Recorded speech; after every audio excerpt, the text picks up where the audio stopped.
我叫阿迪莱，是一名华阳社区的干部。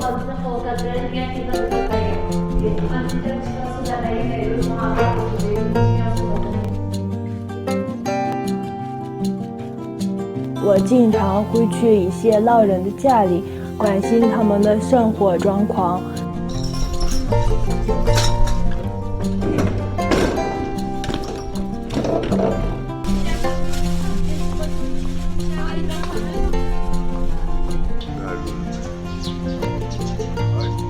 还有适龄儿童的上学问题。来，小朋友自我介绍一下。我叫布洛伊斯，我叫新代。还有一个，我叫夏雨奈。没有吗？当老师，当老师。当医生。你呢？当警察。听老师的话，不要玩手机。现在汉语普及越来越重要了，我们生活、工作、上网都离开普通话，所以给社区的大家普及双语。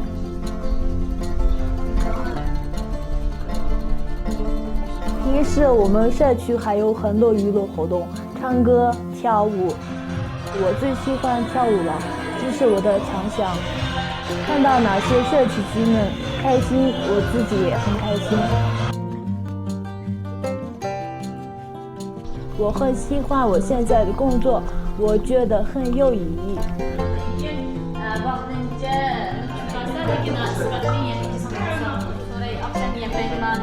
我们还会和同事还有社区朋友去组织植树，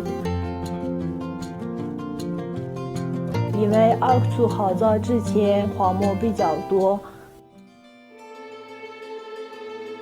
经过克克亚荒漠绿化工程后，修建起了防风直沙的绿色长城，风沙变少了，绿化变多了，城市的环境越来越好了。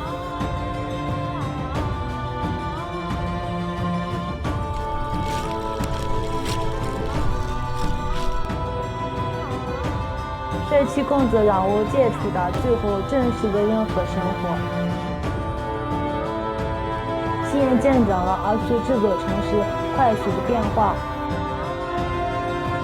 我愿意为这个岗位奉献我的青春，并和大家一起向未来更加美好的生活努力。